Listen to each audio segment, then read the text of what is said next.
آپ نے فرمایا۔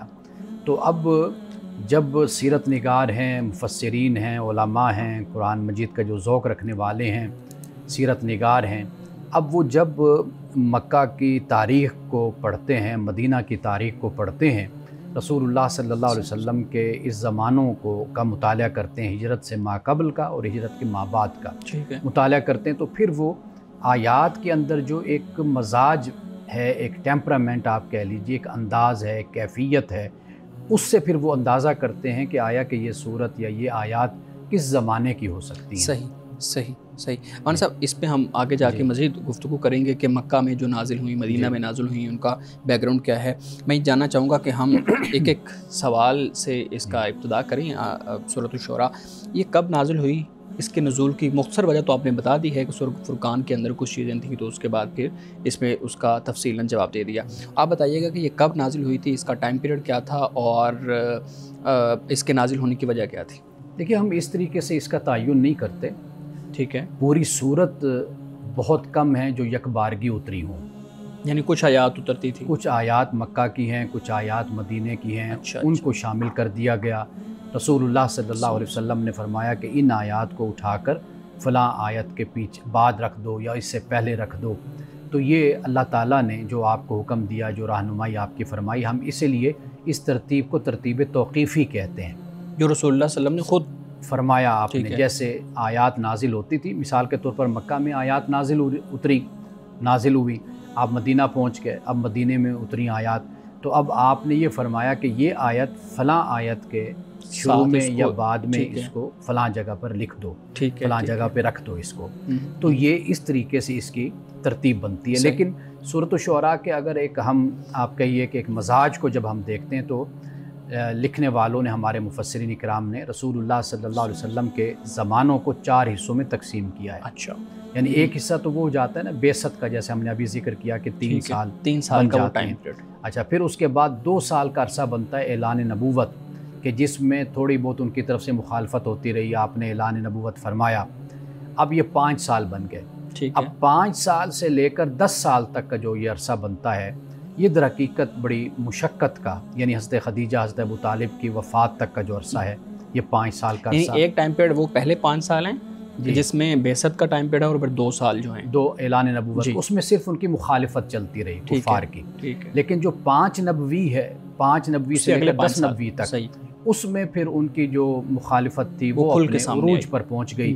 اس میں پھر مار پیٹ بھی شروع ہو گئی، گستاخی بھی شروع ہو گئی، شدت بھی شروع ہو گئی، اور حملے بھی شروع ہو گئے۔ یہ سارا کچھ پھر 10 نبوی تک، یعنی برملا مخالفت پہ اتر آئے وہ لوگ۔ پھر ہجرت کا زمانہ بھی اسی میں آ جاتا ہے، ہجرت حبشہ کا، اور پھر 10 سے لے کر 13 تک کا جو زمانہ ہے وہ تو بالکل ہی انتہا ہو گئی نا اس میں، کہ آپ صلی اللہ علیہ وسلم جب حضرت خدیجہ، حضرت ابو طالب وفات پا گئے، پھر آپ طائف بھی گئے، وہاں پر بھی آپ نے تبلیغ فرمائی، پھر وہاں سے آپ واپس آئے، تو پھر جب آپ واپس تشریف لائے تو مکہ میں داخل نہیں ہو سکتے تھے، پھر وہاں پر کسی نے آپ کی ضمانت دی یا کفالت ملی آپ کو، تو پھر آپ مکہ میں تشریف لائے۔ سخت حالات، بہت سخت حالات، یعنی وہ جو 5 سال ہم جس کا ذکر کر رہے ہیں، 5 سے 10 سال، 5 سے 10 نبوی تک کا عرصہ، وہ بھی اس میں بھی وہ حالات نہیں تھے کہ جو 10 سے 11 13 تک کے جو، یعنی اگلے 3 سالوں کے اندر جو مشکل یہ 13 سال کا عرصہ مکہ المکرمہ کا کل عرصہ بن جاتا ہے۔ صحیح۔ تو اس کے بعد یہ 3 ٹائم پیریڈ تو ہو گئے نا، اس کے بعد پھر ایک مدینے کا ٹائم پیریڈ ہے، جب آپ پھر مدینہ، پھر 13 نبوی، یعنی جب 13 سال مکہ کے پورے ہو گئے، اس کے بعد پھر آپ نے ہجرت فرمائی تھی۔ صحیح، اور اس کے بعد پھر قرآن کریم نازل ہوتا رہا، اور پھر آپ وہاں پہ مقیم رہے۔ یہ بھی بتائیے گا کہ سورہ شعراء کے جو مضامین ہیں وہ کس طرح کے ہیں؟ یعنی ہم جب سورہ بقرہ یا ہم نے پیچھے سورہ یوسف پڑھی اور اسی طریقے سے سورہ کہف پڑھی، تو ہم نے اس کے مضامین پہ بھی بات کی کہ اس میں یہ میجر 4 5 6 مضامین ہیں جن پہ بات ہوگی۔ سورہ شعراء کے مضامین آپ اگر بیان کر دیں تو؟ دیکھیے، پہلی بات اس میں رسول اللہ صلی اللہ علیہ وسلم کو اللہ پاک نے اس بات کی تسلی دی ہے، اس لیے کہ پیغمبر اس حوالے سے پریشان ہوتے ہیں، مضطرب ہوتے ہیں کہ آیا کہ کوئی ہم جو تبلیغ کر رہے ہیں، دعوت دے رہے ہیں، کہیں ایسا تو نہیں ہے کہ کوئی ہماری طرف سے کوئی کوتاہی ہو، کمی رہ گئی ہو۔ تو اللہ تعالیٰ نے اس بات کی آپ کو تسلی دی کہ بھئی آپ کی طرف سے کچھ نہیں ہے، نہ ہمارے پیغام میں کچھ کمی ہے، بلکہ یہ ان کی کج فہمی ہے یا ان کی بد فطرتی ہے، جس کی بنیاد پر یہ قبول نہیں کر رہے۔ دوسری بات یہ ہے کہ اللہ سبحانہ و تعالیٰ نے انسان کا جو ارادہ اور اختیار ہے، اس کو بیان کر دیا کہ بھائی اس پر ہم کسی قسم کا کوئی قدغن، کوئی جبر ہم اس پر نہیں کریں گے انسان پر. اس کو آزادی دی ہے، اس کو ارادہ اور اختیار دیا ہے. ہم عذاب کے ذریعے سے یا کہ آیات کے ذریعے سے یا کسی اور ذریعے سے زبردستی ان کو ہم اسلام کی طرف، ایمان کی طرف لائیں تو یہ نہیں ہوگا. انسان آزاد ہے، اس کا ارادہ ہے، اس کا اختیار ہے، مرضی سے قبول کر لے، نہیں قبول کرتا تو پھر انجام جو ہوتا ہے وہ پھر اس کے لیے تیار رہے، اور اسی ارادے اور اختیار کی بنیاد پہ آخرت میں ہم اس سے جواب لیں گے. ٹھیک. اب اس سے آگے جو بات ہوتی ہے وہ یہ ہوتی ہے کہ پھر نشانیاں دو طرح کی ہیں نا. ایک تو یہ ہے کہ ہم اپنی کھلی آنکھوں سے، جس کا ذکر ہم نے پہلے کبھی کیا تھا کہ بصائر، ٹھیک ہے، کا ذکر ہوگا غالباً سورۃ الاعراف کے آخری آیات میں ہم نے کیا تھا. اب بصائر جو ہے، بصیرت، چشم کشا حقائق جن کو ہم کہتے ہیں، ایک تو اللہ نے اس زمین پر، اس کائنات میں اس کو جو ہم رکھ دیا، وہ ہم دیکھ رہے ہیں، ہمارے سامنے سارا کچھ. ٹھیک ہے، جو انکار کرتا ہے اس کی مرضی ہے، لیکن یہ ہے کہ خدا نے دلائل سب کچھ کائنات میں رکھ دی ہمارے سامنے کائنات. بلکہ قرآن تو یہ کہتے ہیں وفی انفسکم افلا تبصرون، کیا تم نے خود اپنے اندر بھی ذرا غور کر کے دیکھ لو کہ تمہارے اندر ایک جہان بسا ہوا ہے، کیا تم نے اس کو دیکھا ہے، اس کو سمجھا ہے تم نے.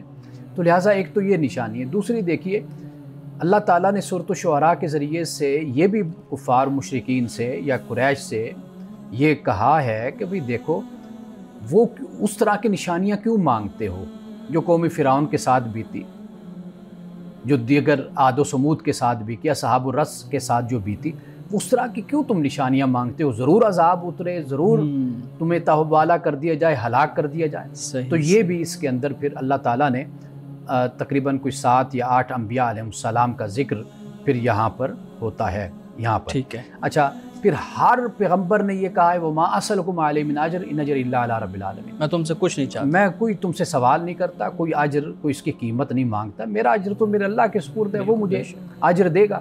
میں تو جسے کہتے ہیں للہ فی اللہ یہ کام کر رہا ہوں، اللہ کی رضا کے لیے کرتا ہوں، اس نے مجھے نمائندہ بنا کر بھیجا ہے. اب یہ پھر انبیاء علیہ السلام کا ذکر جب ہو جاتا ہے تو پھر آخر میں جو سب سے اہم ہے وہ یہ ہے کہ بھئی تم رسول اللہ کو دیکھو، صحابہ کو دیکھو، ان کے جو پیروکار ہیں ان کو دیکھو، ان کی زندگیاں دیکھو، ان کا اخلاق، ان کا کردار، ان کا تزکیہ، ان کا زہد، اس طرف دیکھو. ان کی پوری زندگی تمہارے سامنے. یعنی کہ تم جو شاعری کی کبھی بات کرتے ہو، کبھی کہانت کی بات کرتے ہو، کبھی کوئی اور الزام لگاتے ہو، تو بھلا اس الزام کی کیا وجہ بن سکتی ہے؟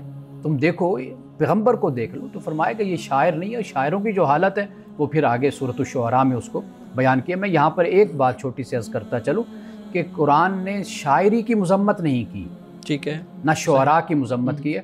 اصل قرآن مجید جس بات کو فوکس کرتا ہے وہ یہ ہے کہ وہ جو کہتے ہیں وہ کرتے نہیں ہیں. یعنی یہ جو کردار ہے یہ بہت ہی لما تقولون ما لا تفعلون قرآن بیان کرتا ہے، یہ بہت ہی گراوٹ اور پستی کا کردار ہوتا ہے کہ آپ ممبر پر بیٹھ کر اور آپ بڑے کھڑے ہو کر لوگوں کے سامنے بڑی تقریریں آپ جھاڑیں، بڑے خطاب کریں، بڑی شاعری سنائیں، اور اس شاعری میں آپ زمین اور آسمان کے کلابے ملا دیں، لیکن جب عمل کی طرف آئیں تو وہاں پر آپ بالکل زیرو ہوں. تو شعراء کا عام طور پر چونکہ یہ کردار تھا اس وقت بھی، فحش نگاری بھی کرتے تھے وہ، اور بے عملی کی زندگی کی طرف لوگوں کو راغب بھی کرتے تھے اور خود بھی اس کا نمونہ بنے رہتے تھے. تو اصل میں قرآن مجید نے اس لیے اس شاعری اور ان شعراء کی قرآن مجید نے مذمت کی ہے. صحیح. مولانا صاحب، اگر یہاں پہ میں ایک سوال آپ کے سامنے رکھوں جس پہ آپ نے مختصر گفتگو پہلے بھی کی ہے کہ سورۃ الفرقان سورہ شعراء سے پہلے ہے، پہلے قرآن کریم کے اندر موجود ہے، اس میں اجمالاً کچھ رسول انبیاء کا ذکر آ گیا اور اس کے بعد پھر تفصیلاً جو ہے نا اللہ رب العزت نے سورۃ الشعراء میں ان کا ذکر کر دیا. میں یہ پوچھنا چاہوں گا کہ یہ صرف اجمال اور تفصیل کی ہی کا معاملہ ہے یا کوئی اور بھی وجہ ہے؟ مثال کے طور پہ اگر وہیں پہ سورۃ فرقان کے اندر ہی موسیٰ علیہ السلام کے واقعے کو تفصیل سے بیان کر دیا جاتا تو دوبارہ سورہ شعراء کے اندر بیان کرنے کی ضرورت نہ ہوتی. اب سورہ طٰہٰ کے اندر بھی یہ بات ہے، حضرت موسیٰ علیہ السلام کا ذکر ہے، سورہ فرقان کے اندر بھی ہے، شعراء کے اندر بھی ہے، اور بھی جگہ پہ ہے، تو یہ تھوڑا سے ذکر کرنے کی کیا وجہ ہے؟ دیکھیے، یہ اس لیے ہے کہ انسانی نفسیات کے مطابق کہ اگر وہ ایک واقعہ پڑھ رہا ہے یا ایک شخصیت کو پڑھ رہا ہے تو اس کا ایک پہلو ایک جگہ پر بیان کر دیا گیا، دوسرا پہلو دوسری جگہ بیان کر دیا گیا، تیسرا پہلو تیسری جگہ بیان کر دیا گیا. یہ انسانی زندگی میں اور ہمارے ہاں بھی جب کچھ لکھا جاتا ہے تو ہم ایک سسپینس کے لیے، جستجو کے لیے ہم یہ چیز رکھتے ہیں کہ یہاں پر 2 اجمال آ گیا، اس کی تفصیل فلاں جگہ پر ہم دیں گے، آگے آئے گی. بالکل تو کریوسٹی ہوتی ہے، جستجو ہوتی ہے انسان کے اندر کہ وہ پھر مزید اس کی کھوج لگاتا ہے، اس کو پڑھنے کی کوشش کرتا ہے، اس کو سمجھنے کی کوشش کرتا ہے. صحیح. وحی کا جو نزول ہوا تھا وہ بھی اسی طرح سے ہوا تھا یا ترتیب آپ علیہ الصلوۃ والسلام نے خود اس طرح سے لگوائی؟ اچھا، ہم اس پہ مزید گفتگو کرتے ہیں یا ایک بریک لے لیں؟ میں یہی پوچھنا چاہ رہا تھا کہ جو آپ نے ابھی بریک سے پہلے بیان فرمایا ہے، جو وحی کا نزول ہے وہ بھی اسی ترتیب سے ہوا تھا یا پھر آپ علیہ الصلوۃ والسلام نے کیونکہ بعد میں جو ترتیب لگوائی ہے وہ اس کے ایکول نہیں، یعنی اس طرح سے نہیں ہے بلکہ آپ علیہ السلام نے اپنی مرضی سے اس کو ترتیب لگوایا ہے؟ جو ترتیب آپ نے دی وہ اللہ تعالیٰ کے حکم سے، اللہ کی ہدایت اور رہنمائی سے آپ نے کی، اس کو ہم توقیفی کہتے ہیں. جی بالکل. ایک ترتیب نزولی ہے. یہ جو ترتیب آپ کے سامنے ہے یہ ترتیب توقیفی ہے اور رسول اللہ نے یہ خود لگوائی ہے، خود لگوائی اللہ کی رہنمائی میں. صحیح. تو لہٰذا یہ ترتیب بالکل انسانی نفسیات کے مطابق ہے، انسان کی توجہ کے لیے ہے اور انسان کے اندر ایک جستجو، ایک کھوج، اس کے اندر یہ جذبہ پیدا کرنے کے لیے ہے کہ آپ دیکھیے سورۃ الفرقان میں ایک چیز کو اجمالاً بیان کیا گیا تو یہاں پر اس کو تفصیل سے بیان کر دیا گیا. بہت سے سوالات وہاں پر ہیں لیکن وہاں پر چھوڑ دیا گیا، اس کا جواب نہیں، پھر یہاں پر آ کر اس کو ڈسکس کیا گیا، اس کا جواب دیا گیا.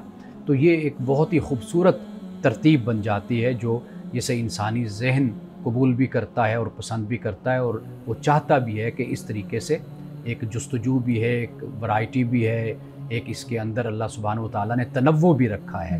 تو یہ اسی لیے ہے تاکہ انسانی ذہن متوجہ رہے. صحیح. مولانا صاحب میں پوچھنا یہ چاہوں گا کہ جیسے ہم ذکر کر رہے تھے مکی اور مدنی صورتوں کے بارے میں، تو یہ جو مضامین اور ابحاث ہیں مکی اور مدنی صورتوں کے اندر، بہت سے اسکالرز نے، علماء نے اس کے اوپر لکھا بھی ہوا ہے کہ مکی دور میں کون کون سی ابحاث پہ قرآن کریم نازل ہوا، کون کون سی ایسی چیزیں ہیں جن میں مدنی دور میں جو ہے نا وہ آیات نازل ہوتی نہیں.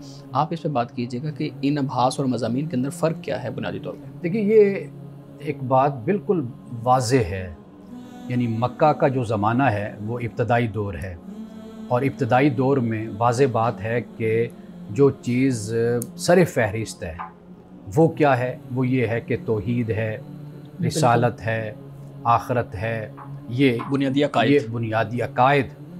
وہاں پر اس کی ضرورت تھی چونکہ لوگ مشرک تھے، شرک کرتے تھے اور اس میں بالکل غلطاں تھے، ڈوبے ہوئے تھے شرک میں، اور دیگر ان کے اندر رسوم و رواج جو شرک کی وجہ سے پیدا ہوئے تھے تو ان کو بنیادی طور پر فوکس کیا گیا، وہ مرکز بنا. اب جب مکہ کی زندگی گزر گئی، پھر اب مدینہ میں یہ تھا کہ ایک معاشرہ وجود میں آ رہا تھا، اجتماعی طور پر سماجی معاشرہ، سماجیات کی صورت کو اگر آپ دیکھیے وہاں پر ہمیں نظر آتی ہے. تو وہاں پر پھر ضرورت تھی، مختلف انفرادی مسائل پیدا ہوئے، اجتماعی مسائل پیدا ہوئے، خاندانی مسائل پیدا ہوئے. وہاں پر پھر جہاد کا ذکر شروع ہو گیا کیونکہ وہاں پر جہاد فرض کر دیا گیا. تو اس طرح جو اجتماعی مسائل اجتماعی نوعیت کے نظر آتے ہیں تو واضح بات ہے کہ ان کا ذکر مدینے میں ہی ہونا تھا، اس لیے کہ جو 13 سال میں ایک جماعت تشکیل پا چکی تھی اب وہ مدینہ میں اس کو آباد کیا گیا. اب جب مدینہ میں آباد کیے گئے تو وہاں پر ان کے نکاح بھی ہوئی، پھر وہاں پر طلاقوں کے مسائل بھی پیدا ہوئے، وہاں پر پھر اختلافات بھی ہوئے، پھر دیگر زندگی یعنی کاروبار، تجارت اور یہ سب کچھ وہاں پر شروع ہوا. تو وہاں پر پھر یہ احکام وہاں پر اترے. لیکن ایسا نہیں ہے کہ جو مکہ میں احکام دیے گئے یا مکہ میں آیات اتری تو وہ پھر مدینے میں نہیں اتری کئی آیات، لیکن یہ ہے کہ پھر وہ سبق ساتھ ساتھ چلتا بھی رہا. آپ یوں سمجھ لیجئے کہ کہیں پر کسی کو پریورٹی حاصل ہو گئی، کہیں پر کسی کو پریورٹی حاصل، حالات اور معاملات ماحول کے مطابق. اس سے ہم یہ بھی اخذ کر سکتے ہیں کہ ہم جب خود کی اصلاح کی کوشش کریں تو ہم سب سے پہلے اپنے عقائد کو دیکھیں، اس پہ ریسرچ کریں، ان کو بہتر کریں، اور پھر اپنی زندگی کے باقی سارے معاملات کو دیکھیں کہ وہ ٹھیک ہیں یا نہیں ٹھیک. دیکھیے as a person, as a مسلمان یہ ہماری ذمہ داری بنتی ہے کہ سب سے پہلے اپنے عقائد کو درست کریں، اس لیے کہ عقائد، عقیدہ یہ بنیاد ہے.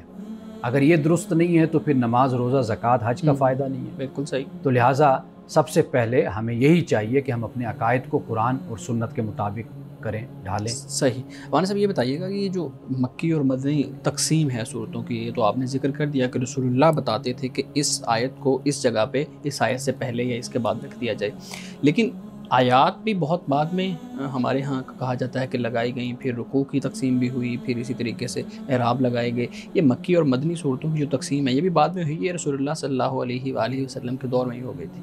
آیات کا تو رسول اللہ صلی اللہ علیہ وسلم کے زمانے سے ہی موجود تھا تصور. صحیح. یعنی آیات یہ اس وقت موجود تھی. قرآن پاک نے آیات کا ذکر بھی کیا، اور جب ہم آیات کو بیان کرتے ہیں تو اس سے مراد یہ سینٹنس بھی مراد لیتے ہیں کہ جو آیت ہے یہ مراد، وہ حصہ. اور اس طرح صورتوں کے نام بھی رسول اللہ صلی اللہ علیہ وسلم نے دیے، بعد میں صحابہ نے ان کے نام دیے. اور جیسے ابھی ہم جب سورۃ الشعراء کو شروع کریں گے، آپ دیکھیے طاسیم میم ہے. طاسیم میم کہا جاتا ہے کہ یہ در حقیقت اس سورت کا نام ہے. ٹھیک ہے، کہ یہ طاسیم میم ہے، یہ الف لام میم ہے، یہ کاف ہا یا عین صاد ہے. یہ سورتوں کے نام ہیں، یہ اس وقت کے موجود ہیں. تو باقی بہت سی چیزیں ایسی جیسے رکوع ہے، مثال کے طور پر کہا جاتا ہے کہ رکوع ان کی تعداد اگر گنی جائے تو ہم 20 تراویح آرام سے پڑھ سکتے ہیں. وہ انتظامی طور پہ 20 ٹھیک ہے تراویح کے حساب سے آپ کہہ لیجئے کہ اگر ہر رکعت میں رکوع پڑھا جائے تو ہم اس طرح رمضان میں قرآن مکمل کر سکتے ہیں، ان دنوں کے اندر مکمل ختم ہو جائے گا. ایک یہ ہو گیا. اب جہاں تک بات ہے پاروں کی، یہ 30 پارے مہینے کے حساب سے رکھے گئے کہ اگر روزانہ ایک مسلمان ایک پارے کی تلاوت کرے، ایک جز کی تلاوت کرے تو 30 جز اس کے بنا دیے گئے کہ اس طریقے سے ہم 30 پارے ایک مہینے میں ہم مکمل کر لیں گے. یہ بعد میں پھر اس کی ساری تقسیم ہوئی اور یہ بھی سہولت کے لیے کی گئی ہے.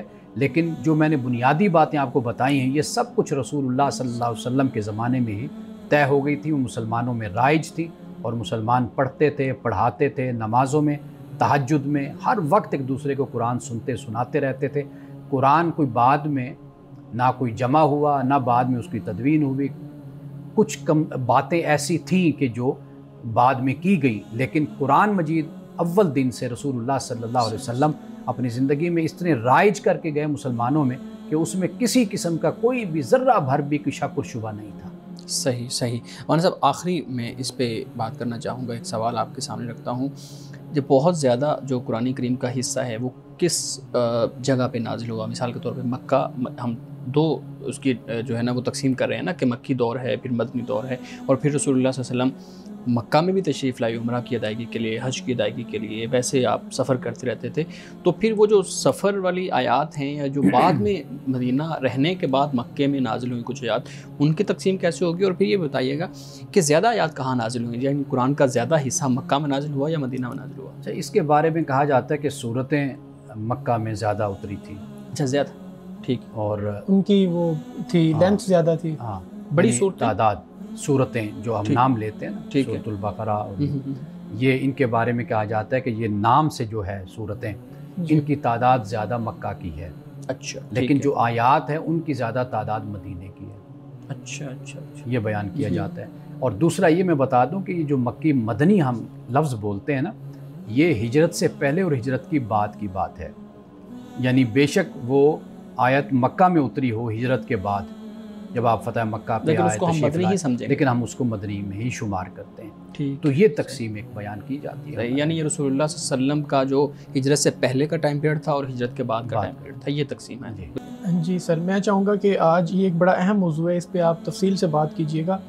عام طور پہ معاشرے میں یہ دیکھا جاتا ہے کہ ہم جب بھی سوشل میڈیا پہ اسکرول کر رہے ہوتے ہیں، فیس بک وغیرہ پہ یا کوئی اور دوسرا پلیٹ فارم، تو ویورشپ کے حساب سے بھی دیکھا جائے اور پبلک میں بھی دیکھا جائے، جو چیزیں وائرل ہو رہی ہوتی ہیں ان کا کوئی فائدہ نہیں نظر آتا.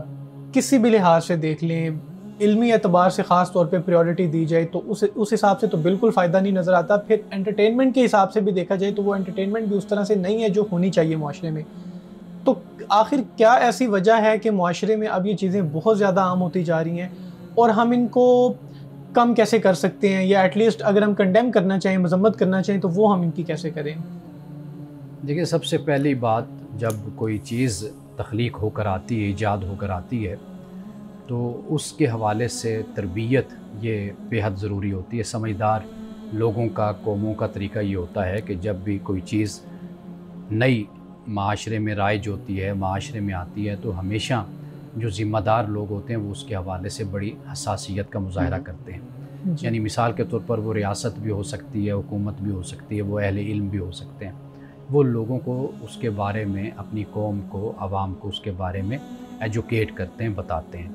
لیکن ایک تو بدقسمتی یہ ہے کہ ہمارے ہاں جب کوئی چیز آتی ہے تو چونکہ اس پر کوئی تربیت کا ماحول نہیں ہوتا، تو ہمیشہ پھر اس کی جو نیگیٹیوٹی ہوتی ہے اس کو زیادہ ہمارے ہاں ہائی لائٹ کیا جاتا ہے۔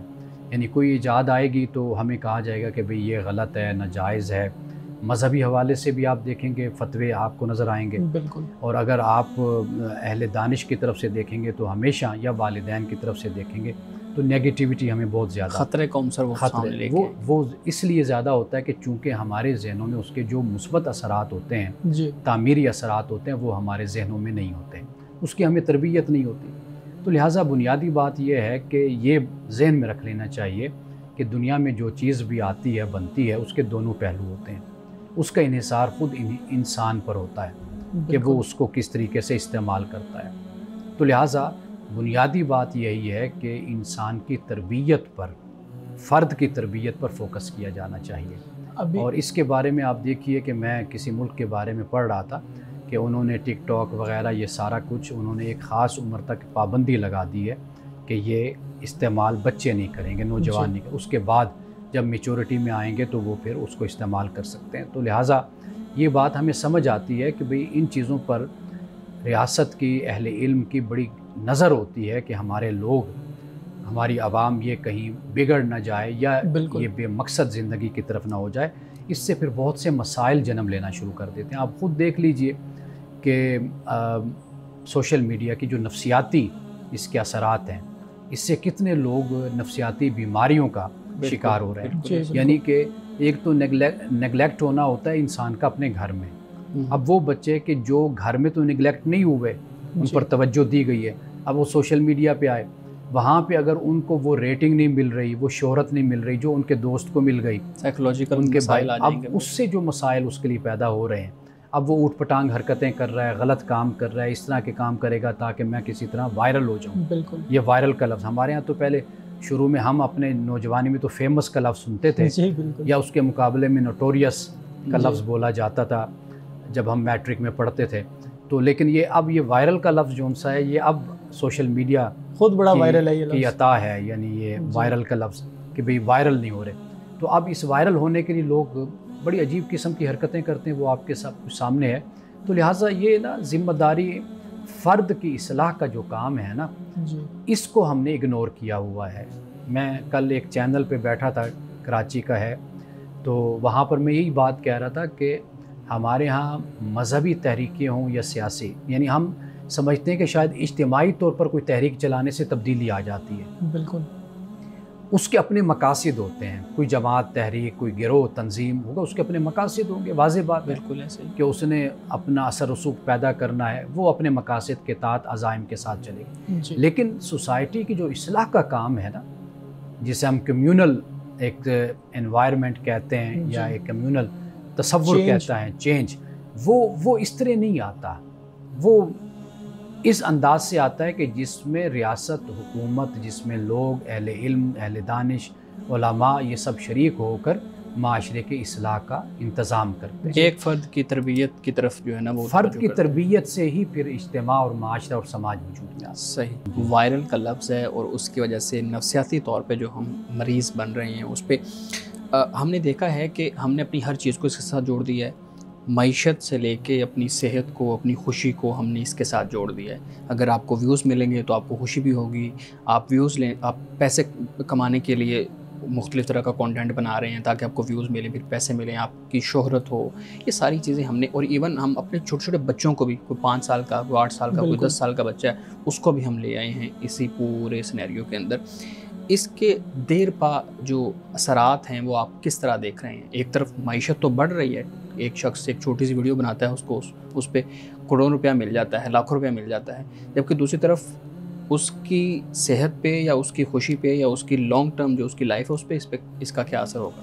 دیکھیے، نتائج تو ہمارے سامنے اس کے ظاہر ہونا شروع ہو گئے ہیں۔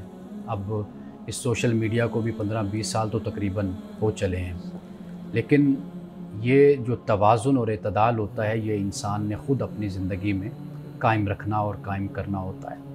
اور جب یہ قائم نہیں رکھا جاتا، قائم نہیں کیا جاتا، تو پھر اس کے انفرادی اثرات اور نتائج بھی انسان کی زندگی پر ظاہر ہوتے ہیں، اور پھر وہ اجتماعی اور معاشرے پر بھی اس کے اثرات ظاہر ہونا شروع ہو جاتے ہیں۔ بات پھر وہیں پر آتی ہے کہ تربیت اس کی بنیادی اہمیت ہے۔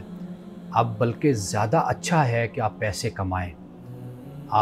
ہم اپنے زمانے کو اگر دیکھ لیں تو ہم طالب علم تھے تو ہمارے لیے بڑی مشکل تھے کہ لرننگ ود ارننگ جس کو ہم کہتے ہیں، ہم مسجد میں نمازیں پڑھاتے تھے، جمعے پڑھاتے تھے، اور ہم ٹیوشنیں پڑھاتے تھے کہ 2 پیسے کمائیں پھر اپنی تعلیم بھی حاصل کریں۔ صبح یونیورسٹی جانا، پڑھنا یا جامعہ میں پڑھنا، تو شام کو کوئی نہ کوئی اپنی ارننگ کے لیے کچھ نہ کچھ ہاتھ پاؤں مارنا۔ اب آپ بیٹھیے، آپ دیکھیے کتنا اچھا موقع ہے کہ موبائل پر یا کمپیوٹر پر بیٹھا ہوا ایک نوجوان کچھ وقت نکال کر 2 پیسے اپنے کما لیتا ہے، اپنے اخراجات چلا لیتا ہے، اپنے گھر کی بھی، اپنے والدین کی بھی خدمت کر لیتا ہے۔ یہ پازیٹیو چیز ہے نا۔ ہم ہر بات کو نیگیٹو کیوں لیتے ہیں، ٹھیک ہے نا؟ لیکن اصل چیز کیا ہے؟ اصل یہ ہے کہ انسان کی تربیت، اس کو بتایا جائے کہ بیٹا آپ کا وقت بڑا اہم ہے، آپ جو کچھ استعمال کر رہے ہیں اس کو اپنے لیے پازیٹیو بنا لیں، اپنی طاقت اس کو بنا لیں، اپنی قوت اس کو بنا لیں، اس کے ذریعے سے آپ کمائیں، اپنی شخصیت کو انہینس کریں، اپنے آپ کو اچھا انسان بنائیں، آگے بڑھیں۔ تو یہ تربیت پر ہے، اور اس طرح کی بہت سی مثالیں اچھی بھی ہمارے معاشرے کے اندر موجود ہیں۔ لیکن جو لوزر ہیں در حقیقت وہ نفسیاتی مریض بنتے ہیں اور وہ پریشان ہوتے ہیں۔ پھر طریقہ کار یہ ہوتا ہے کہ اگر آپ کو ایک چیز یہ نظر آ رہی ہے نا کہ یہ میرے لیے سوٹیبل نہیں ہے، تو پھر کوئی اور پروفیشن، کوئی اور راستہ پھر زندگی میں انسان اختیار کرتا ہے۔ تو لہٰذا جو آپ بات کہہ رہے ہیں، بالکل میں اس بات کو مانتا ہوں۔ اور ان اثرات اور نتائج کی اصل وجہ کیا ہے؟ اصل وجہ یہ ہے کہ سب انٹرینڈ ہیں، سب انٹرینڈ ہیں۔ یعنی آپ اساتذہ کو دیکھ لیجئے، آپ والدین کو دیکھ لیجئے، آپ ہمارے مذہبی علماء کو، طبقے کو دیکھ لیجئے، آپ ہماری جو ریاست کے ذمہ دار اہل حل و عقد ہیں، آپ ان کو دیکھ لیجئے۔ جب ایک نئی چیز آئی ہے تو نئی چیز کے آنے پر چاہیے کہ سارے سر جوڑ کے بیٹھیں، سوچیں بھی اس پر کس طرح تربیت کی جائے اور کس طرح آگے بڑھا جائے۔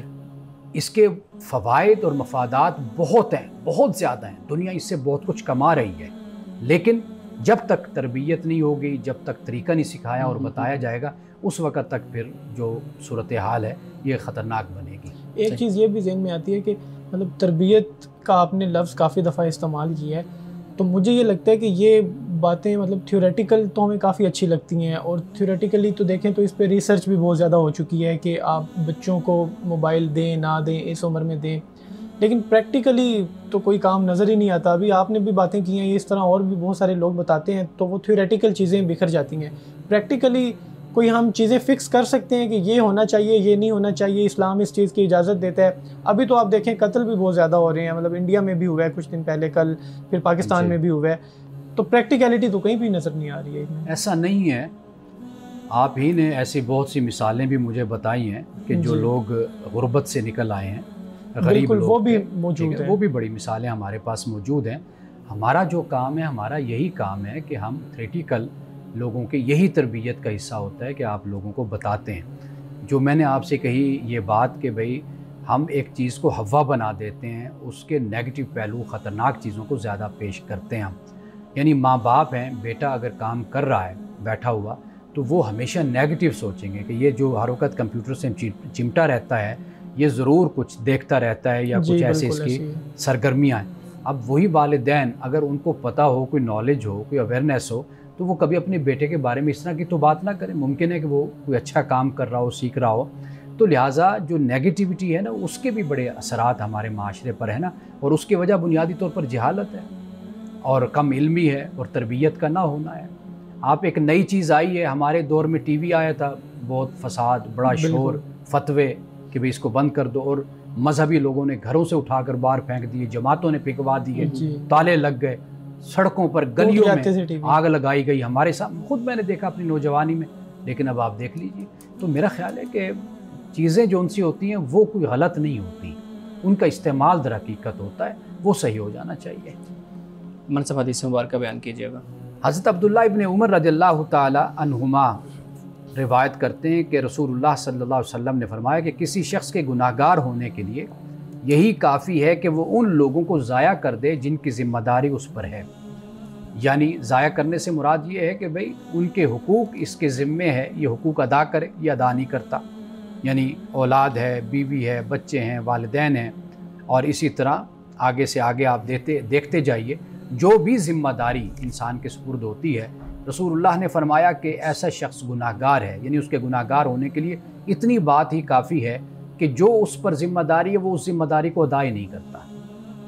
ناظرین کرام، اس دعا کے ساتھ اپنے پروگرام کا اختتام کریں گے۔ اللہ رب العزت حسن کلام اور تاثیر کلام عطا فرمائے، ہماری زبان کی گروں کو کھول دے اور سننے والوں تک خیر کا پیغام پہنچے۔ اجازت دیجیے، خدا حافظ۔